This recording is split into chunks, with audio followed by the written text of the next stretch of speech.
Olá de novo.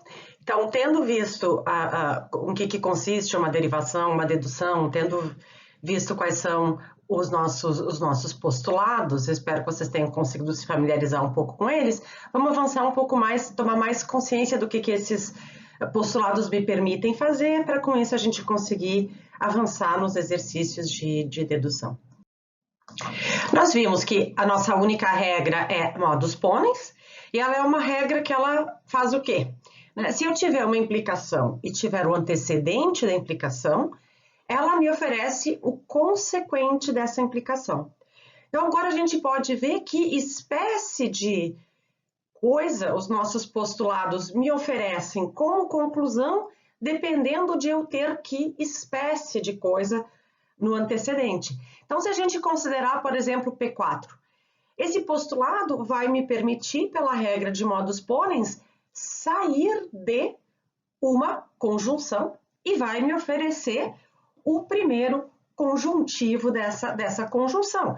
Isso vai valer de um modo geral. Isso vai me permitir, portanto, fazer a passagem de A e B. Se eu tiver A e B implica A, isso aqui está na forma do postulado P4, né? Se eu tiver o antecedente A e B, que eu poderia ter por hipótese ou ter obtido na minha dedução de algum outro modo, por uma aplicação de modus ponens, nós chegaríamos em A. Mas isso não vale só para A e B, né? A gente pode considerar fórmulas mais complexas, desde que elas tenham essa forma, eu vou poder fazer a passagem. Então, se eu tiver, por exemplo, uma fórmula, né, mais complexa, como, por exemplo,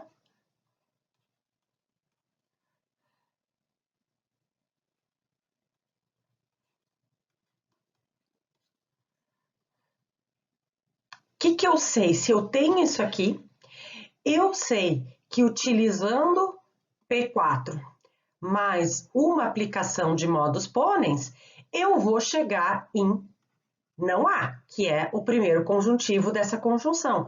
Por quê? Porque vai bastar eu escrever não A e A ou B, implica não A. Isso aqui vai estar na forma do P4 e eu tenho um modus ponens.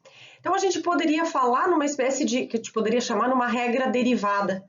Né? Embora a nossa única regra seja P3, seja modus ponens, eu poderia pensar numa regra, vamos chamar de regra 4, porque é a utilização do P4, ponto 1, porque é uma utilização de modus ponens.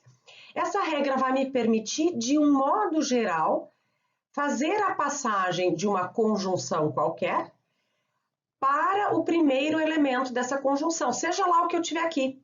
Né? Então, se eu tiver aqui uma fórmula φ e aqui uma fórmula ψ, essa regra, né, que na verdade é uma abreviação para escrever P4 e aplicar P3, vai me dar o φ. E agora, para cada postulado, eu posso pensar nisso. Que espécie de passagem ele me dá, né, quando eu aplico um ou dois, dependendo de quantos modus ponens forem possíveis. Então, a gente poderia ter algo aqui assim como uma regra 4.1, que a gente guarda lá, que na verdade é uma abreviação para uma passagem, mas que uma passagem que me permite passar de uma conjunção para o primeiro conjuntivo. Esse é o caso mais simples, mas vamos vendo mais regras. Vamos ver o que acontece com o que aconteceria com o postulado 6. Né? Se eu pensar no que seria, no que a gente chamaria, seguindo aquela lógica que eu tinha falado antes, numa regra 6.1, o que ela consistiria? Ela consistiria em usar o postulado 6 e aplicar um modus ponens. Ou seja, o que ela me permitiria fazer? Ela me permitiria passar de uma fórmula qualquer para uma outra fórmula implicando a conjunção dessa primeira com a segunda. Então, suponha, por exemplo, vamos supor que eu estou lá no meio de uma dedução, eu tenho não A, e digamos que eu quisesse chegar em não C, implica não A e não C. Bom, essa regra me diz como chegar lá. Eu vou escrever P6, que vai me dar não A implica não ser, implica não A e não C. E aí eu vou aplicar um modus ponens sobre essas duas linhas e eu vou chegar nisso daqui. Qual é o caso mais interessante? O que seria a nossa regra 6.2. Em que vai consistir a minha regra 6.2? Né? Ela vai consistir em me permitir a passagem de duas fórmulas quaisquer, né, para a conjunção dessas duas fórmulas. Então, sempre que eu precisar de uma conjunção, eu sei que se eu tiver os dois conjuntivos, eu vou usar P6, usar dois modus ponens, e eu vou chegar na minha conjunção. Tá? Vamos considerar agora as primeiras regras P1 e P2 e obter clareza sobre o que elas me permitem fazer. Esses são os casos mais interessantes.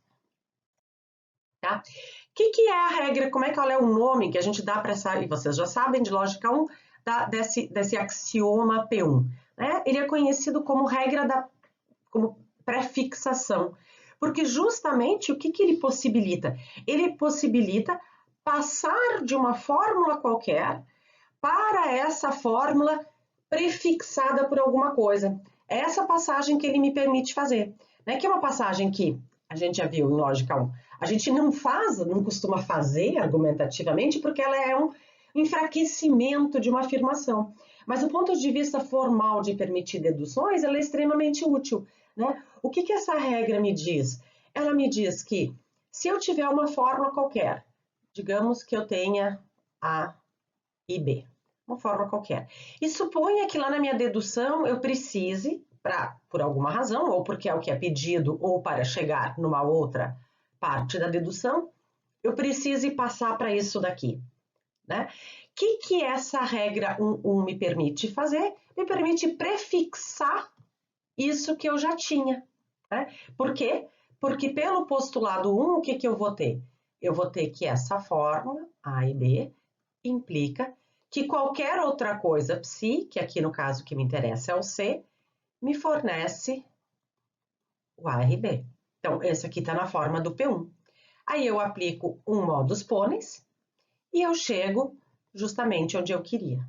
Tá? Então, essa regra a gente vai usar muitas vezes, vocês já viram outros que a gente fez.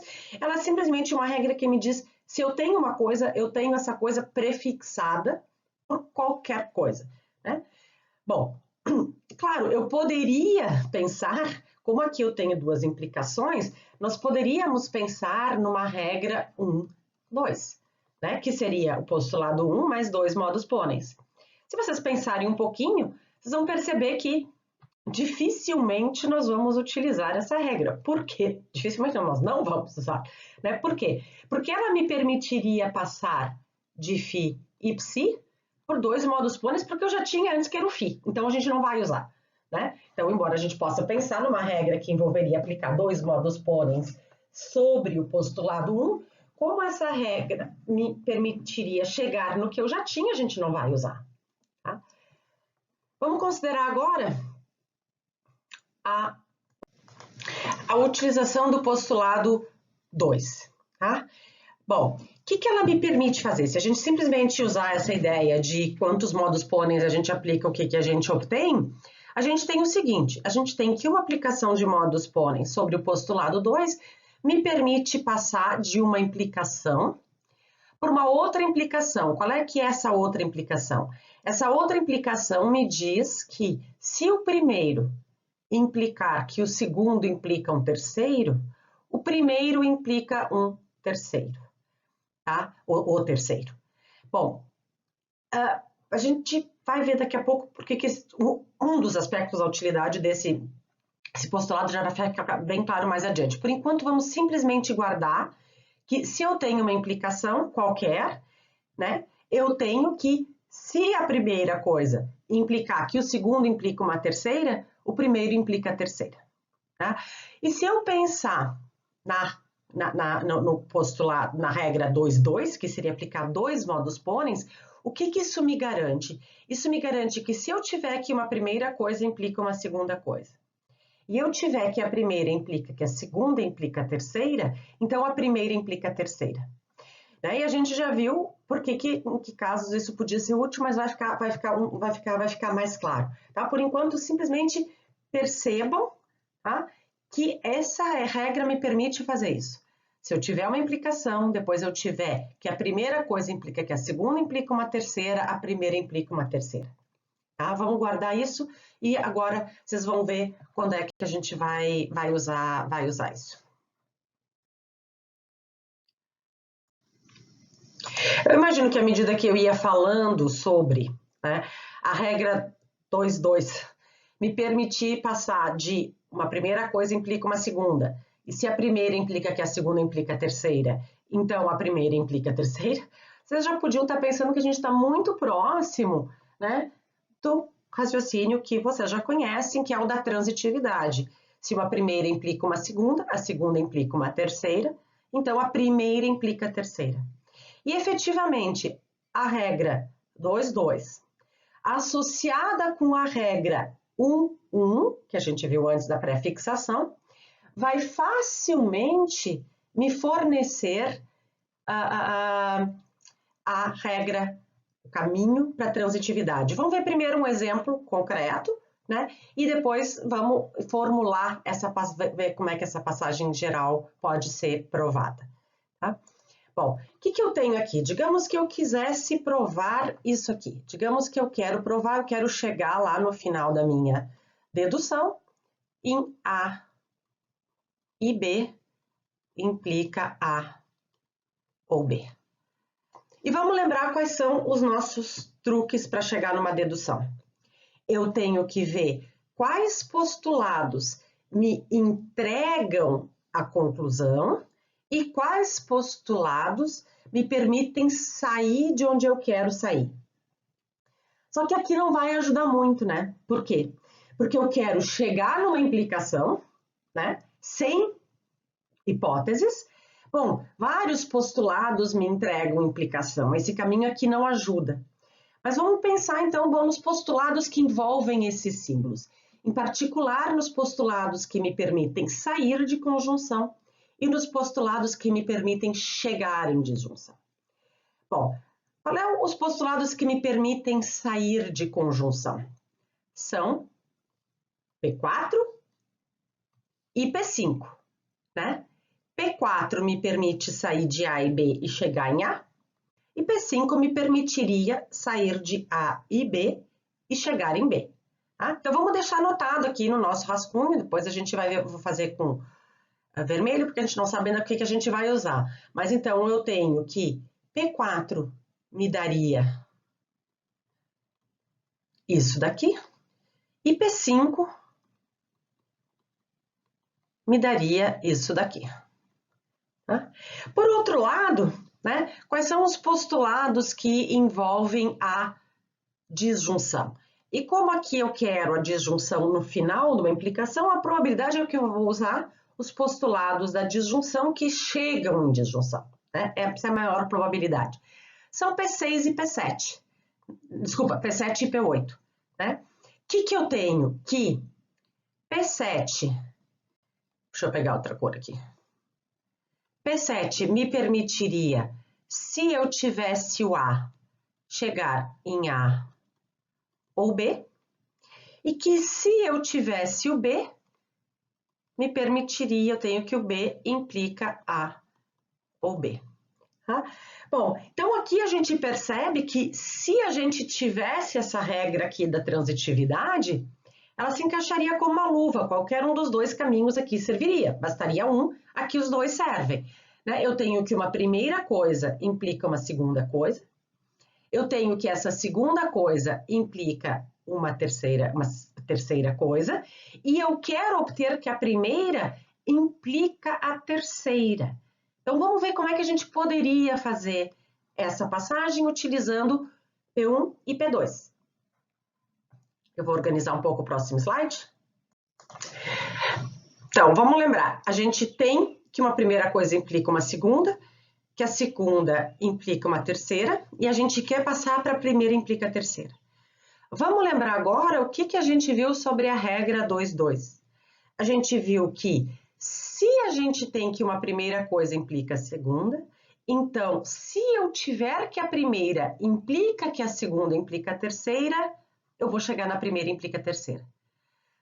Então, mas ó, o que eu tenho aqui? Eu tenho que uma primeira coisa implica a segunda e que a segunda implica a terceira.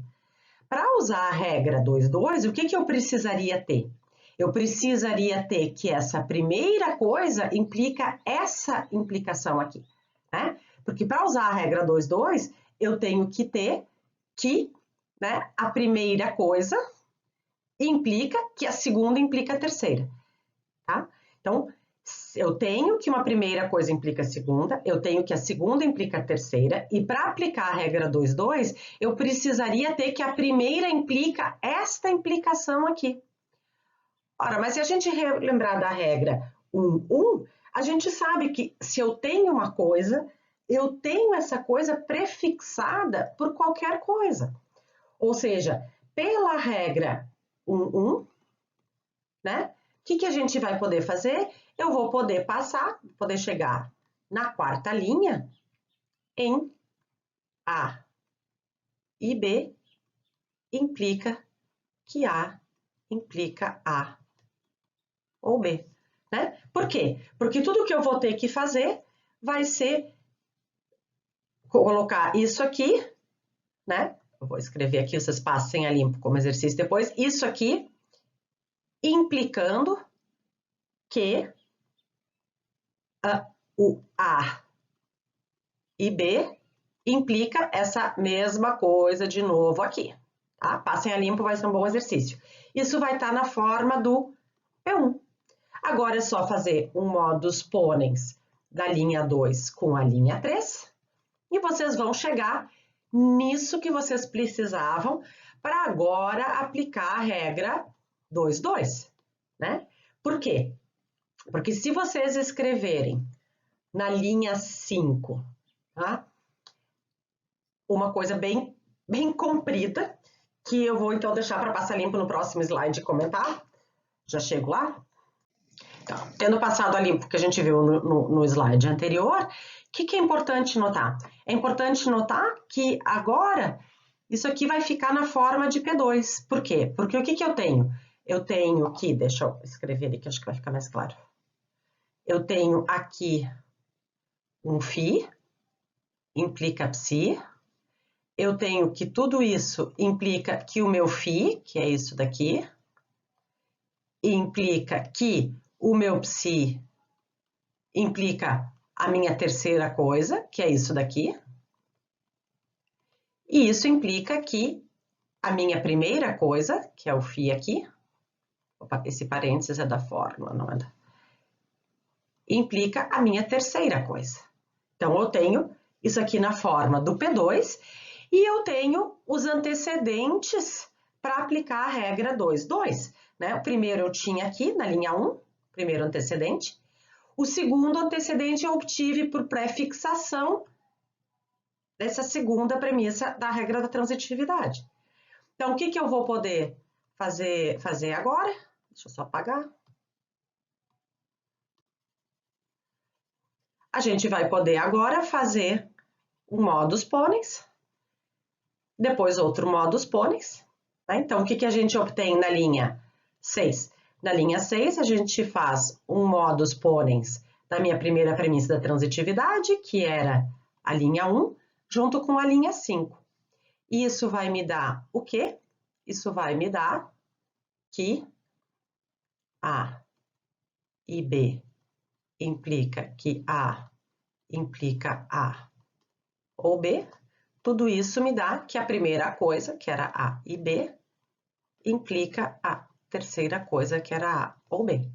Então, ficou feio aqui, mas tudo bem, acho que vocês entendem. Passem a limpo, é sempre bom exercício.